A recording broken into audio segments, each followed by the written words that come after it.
This is zone 12, front yard, sorry.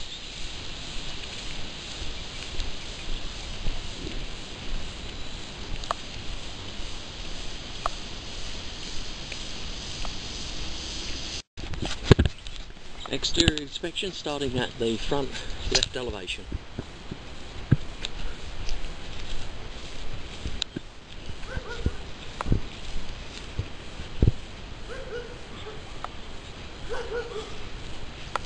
Missing wheat poles over the window with the steel lintel. Missing wheat poles, yeah. So the wheat poles are missing from the windows.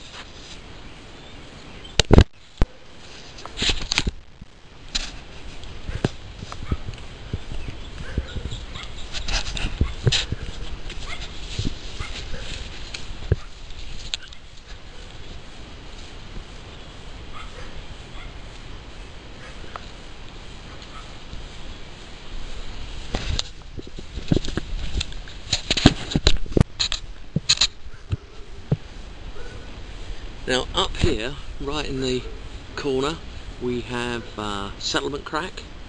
It's at that gable and the brick transition between the stonework and the brick. It's very common for it to happen there. It's because the two bricks actually expand and contract at different rates. It leads to a little bit of cracking, and then under the window we've got another one there.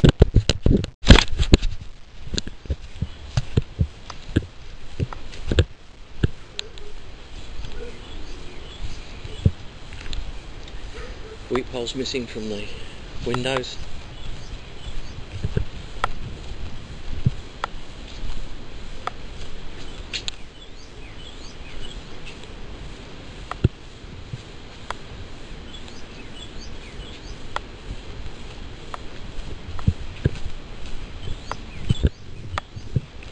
Here we go into the right hand elevation of the property.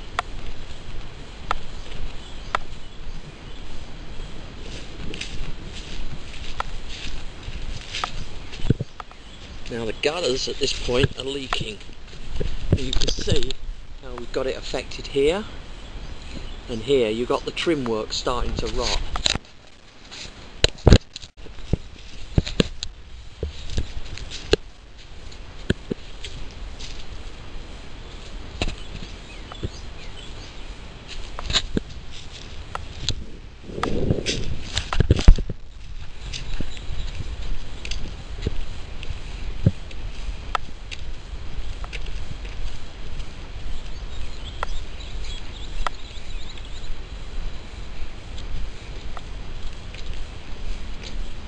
We're now at the right elevation. We've got a bit of a separation of trim there. Now we have a broken security light. There's no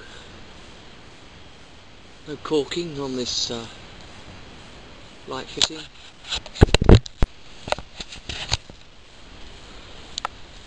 Missing wheat poles over the garage.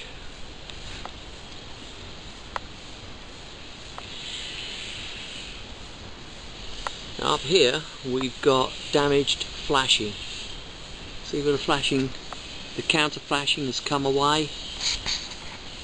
There's some amount of water penetration behind the wall here. We've got what appears to be black mould. Don't know if you can find that there.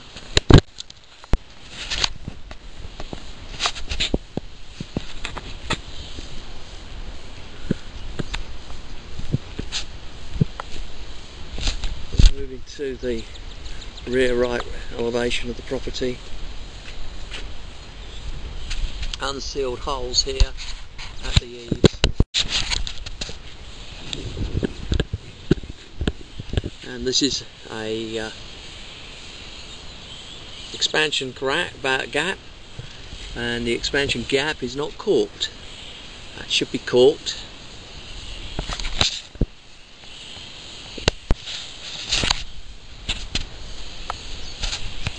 Move to the rear elevation now.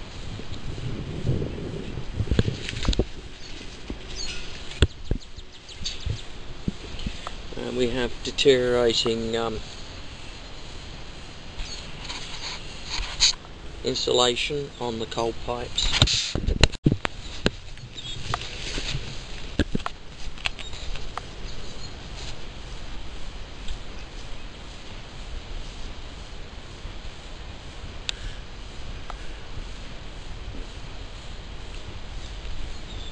We have a small settlement crack at the corner here.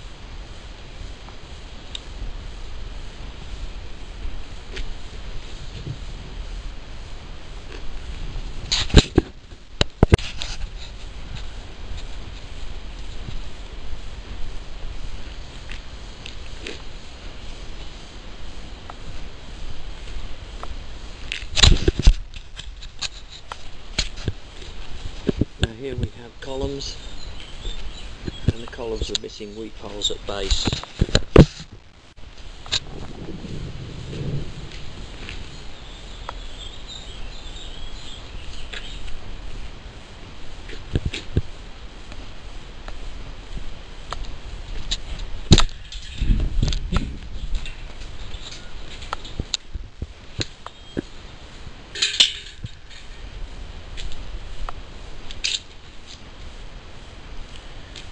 Now we're standing at the rear elevation.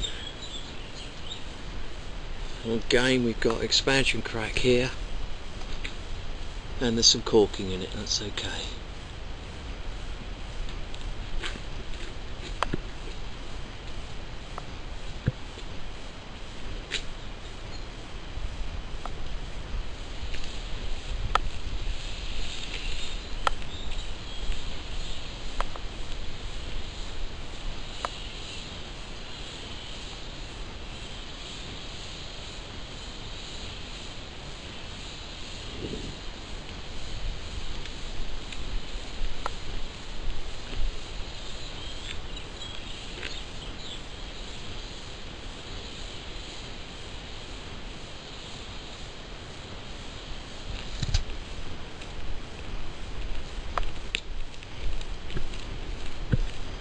Moving to the the rear elevation, left rear elevation. Cracks here, these are typical cracks of settlement, and that needs to be caulked, re-jointed, just to stop water getting in.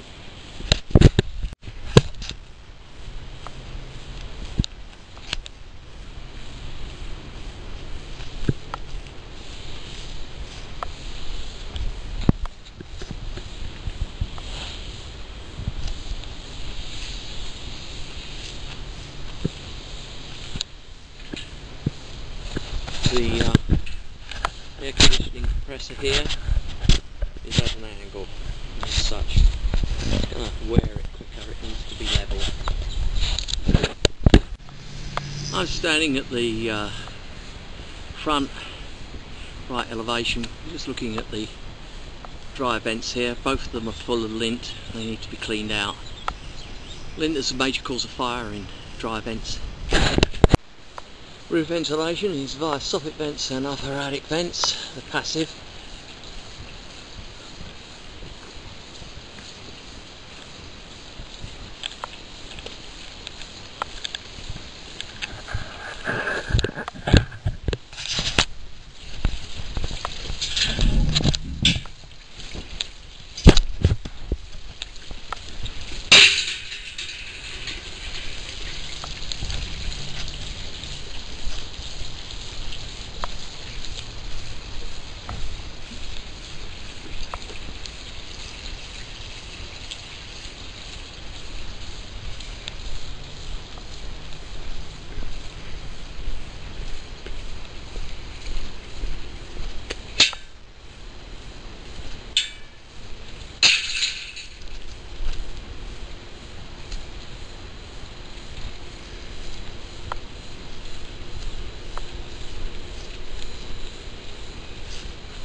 Inspection of the grade around the building. Flower beds here, no apparent draining from the flower beds, can allow moisture to build up in this particular area.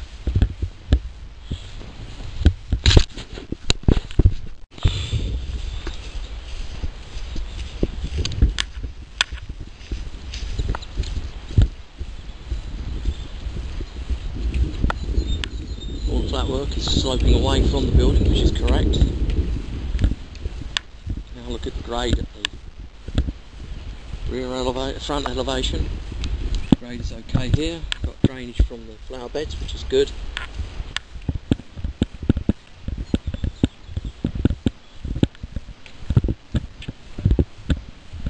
Okay, drainage around the building is in good condition. We do have flower beds, but they are quite large, and so they shouldn't allow moisture to build up too much. I'm in the attic, located at the mid left elevation of the property. We have bathroom vent here, exhausting into the attic. It's not a good idea because it introduces a lot of damp air into the attic. There's nowhere for it to go because it's a sealed attic. Really that should be taken to the eaves, although these eaves are sealed.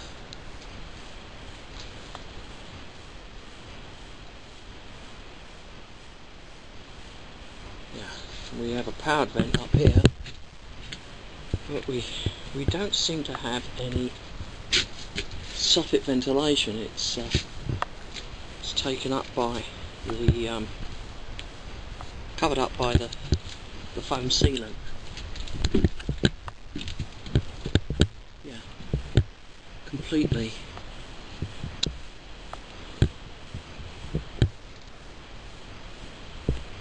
Now in conditions like this type of attic should be conditioned. It should be part of the house, cooled and heated.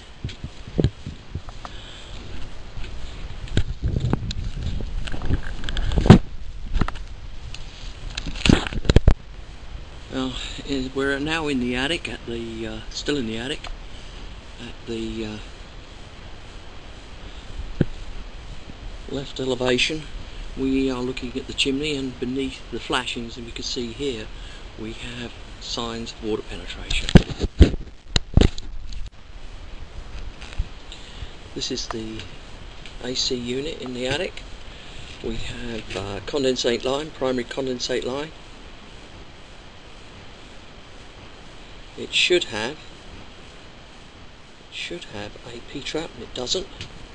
This is a gas line, and it should have a sediment trap, and it doesn't.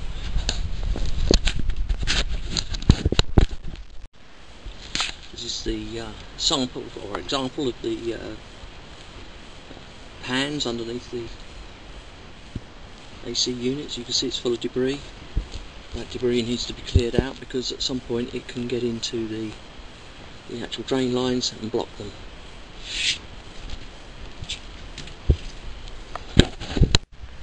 We have an extension cord connected into the light, running to the outside. That's improper use of an extension cord.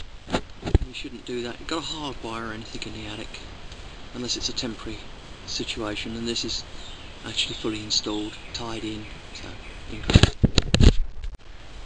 I'm in the master suite on the ground floor at the rear left elevation, and we have what looks like water penetration in the walls here, but it could be a finish.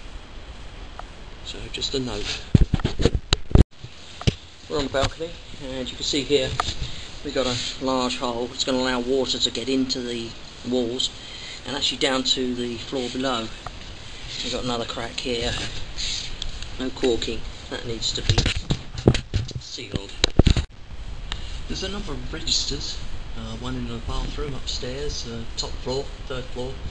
This register here in the lounge that has signs of rust on them, which indicates there's some sort of damp presence in the system in this area. I think it should be investigated further to establish whether or not the water is getting transmitted into the air conditioning system. No apparent here, but as I say, I found two that have that. Water heater inspection. We've got considerable corrosion around the valve here, which also indicates that we've probably got corrosion inside the tank. And we have corrosion down here, and more corrosion here. So I would say these heaters, water heaters, are getting towards the end of their safe working life. The temperature pressure relief valve on that tank works, on this tank doesn't, and on this tank doesn't. So 2 of the 3 temperature pressure relief valves are not working. None of the 3 water heaters have safety pans.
There's no anti-siphon device on the dishwasher.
Okay, we have a water leak at the guest bathroom off the swimming pool at the P-trap.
loose faucet at the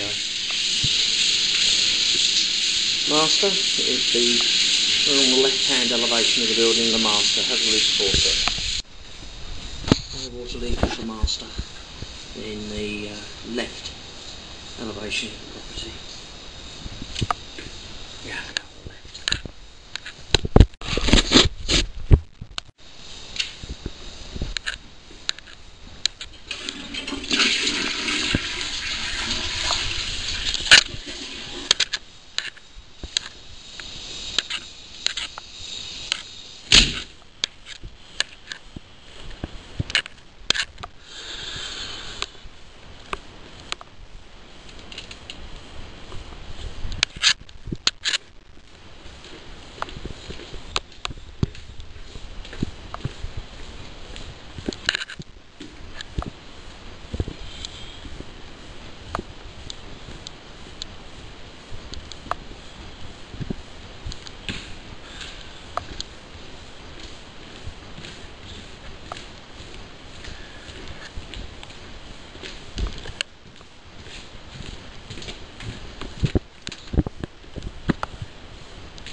We have a loose faucet here. This is the master on the first floor.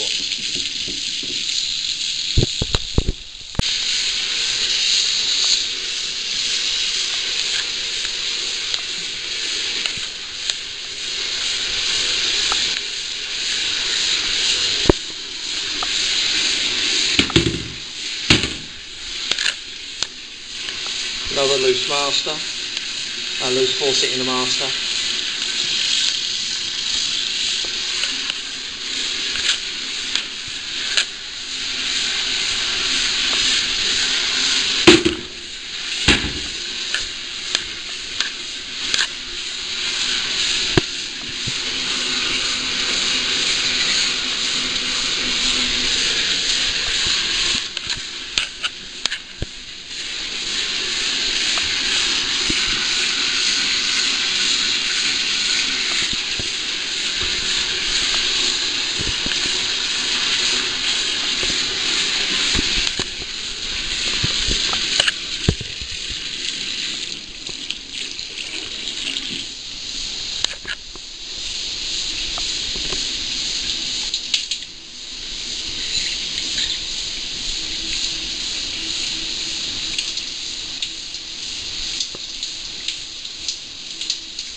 have another loose faucet.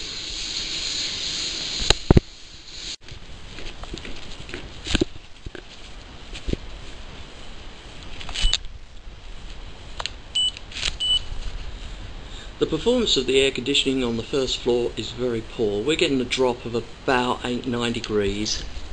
It's cooling, but by no means as efficiently as it should do.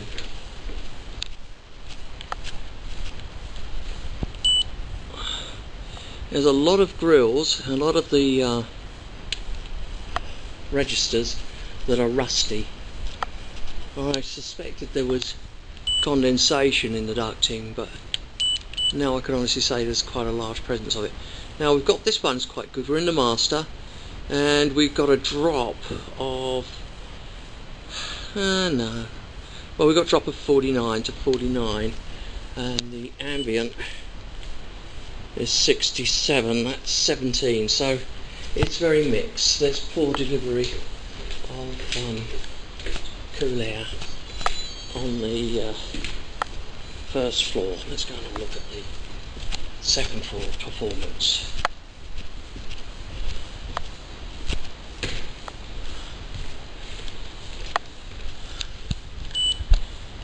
This is closed, so it's not a good test. We'll go into the master and see what we're getting in here. Yeah, it's very poor, 55.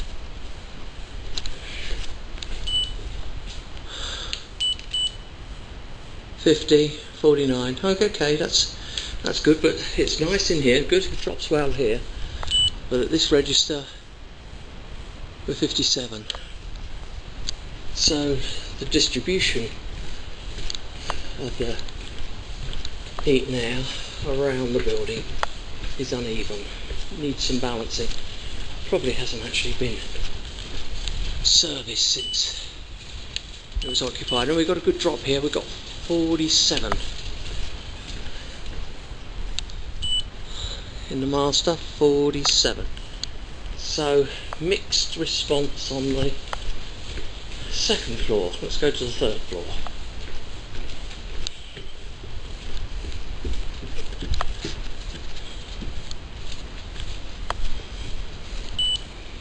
Return is 63.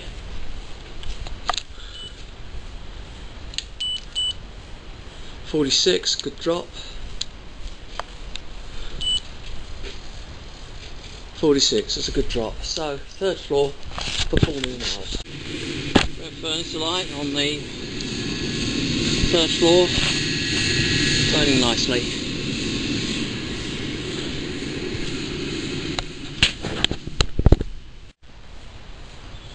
Water meter and an isolation valve for the house is here. There's the house before us. Down on the drive. When you're facing the house, it's on the right hand side of the drive.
Full light not in operation down here.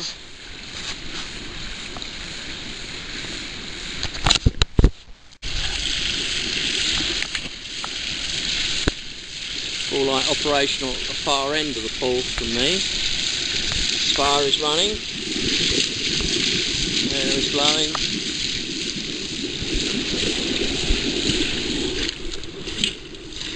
Skimmers are full. Need to be cleaned and cleared. Polaris cleaner is working.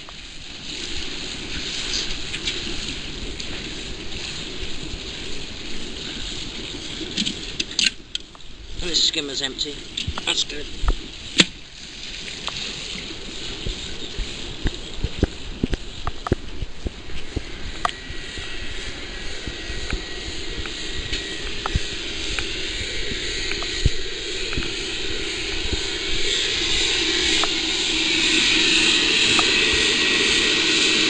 The pool heater didn't fire up on the day of the inspection, but all I do is turn it on manually, and maybe an interlock that's preventing it from lighting, and I do not switch any of those automatic systems over, just in case it causes damage. There are no apparent leaks. The gauge needs replacement. It's old. You could tell by the discolouring of the cover glass. Pumps are running. Surface light is on.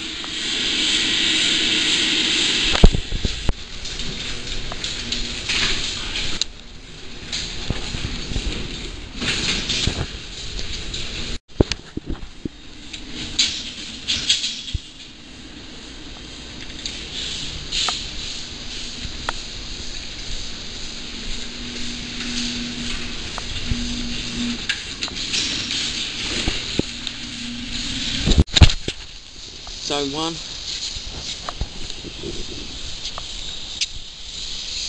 Flower beds at the front right elevation.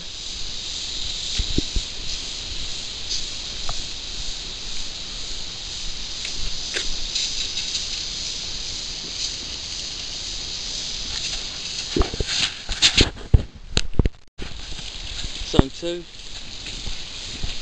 Flower beds. The front middle elevation.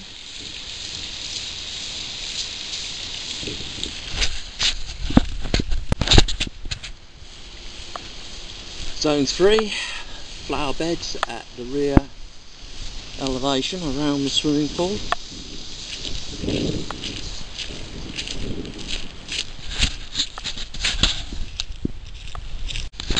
In Zone 4, we have a broken spray head at the, or two broken spray heads at the rear elevation. You can see it's actually spraying it 25-30 foot into the air rather than across into the bushes. See here where it's broken.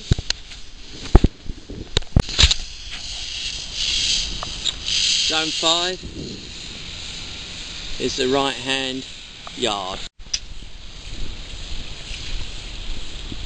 Zone 6 is the front yard, and we have a problem here with the sprinkler. You can see it's shooting the water out across the drive rather than across the lawn.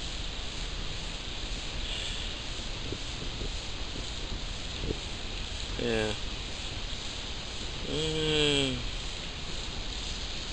Not very good. Washing the lamp now.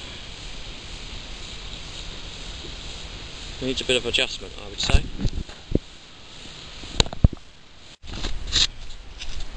Zone 7 is the far left yard.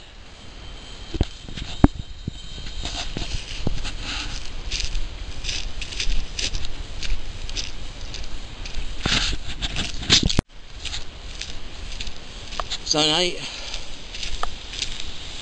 left yard.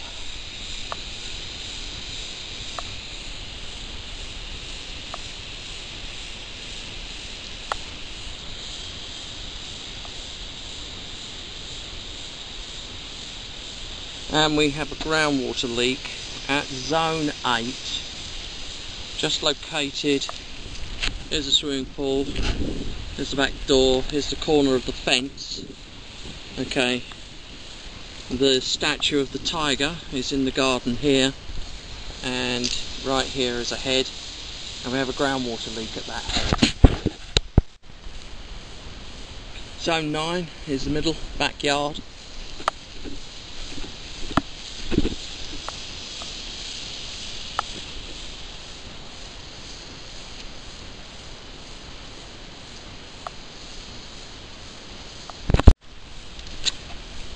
Zone 10 is the far right rear of the yard.